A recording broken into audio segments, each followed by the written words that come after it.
Okay, so people often ask me why I call President Trump the FAFO president. That means F around and find out. Well, this man landed in Anchorage, Alaska a few hours ago for this historic Pursuing Peace summit with Vladimir Putin, and he flew a B-2 stealth bomber over Putin's head as they were walking down the red carpet. The man is the consummate producer. Even Putin seemed shook, okay? He seemed gooped. He thought, everything might be over. Let me play you the clip, and then we'll talk some more.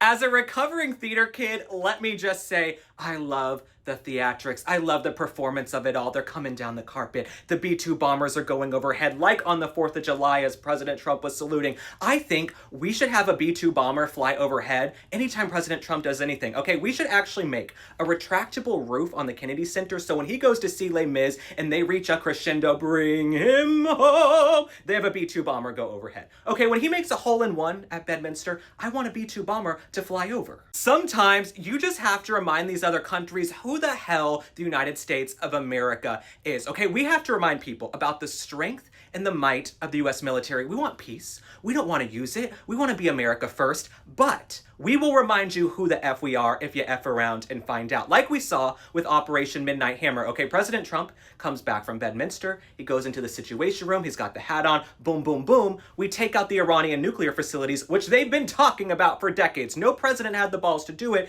He comes in, he's like, yep, let's do it. Now, President Trump and Vladimir Putin, they are both alphas, okay? These are both alpha men. President Trump, he does tower over Putin, if we're going to get technical here, if we're going to talk about height, but height doesn't matter. But what's interesting to me, speaking about the fact that President Trump is this consummate producer, most presidents, they struggle to generate a lot of press for themselves in general during the dog days of summer and August, but President Trump is hosting a historic summit with geopolitical ramifications, the split screen of both of them coming off the plane, sitting there having a conversation. This really is must-see TV. But one thing I kept thinking about, yes, we've changed locations, is what if Kamala Harris had won? If Kamala Harris had won in November, imagine her drunk, cackling ass stumbling off of Air Force One like, hey, Putin, let's be unburdened by what crack-a-lack-a-jack. That's what Kamala Harris would have been doing. It would have been an utter calamity. Thank God.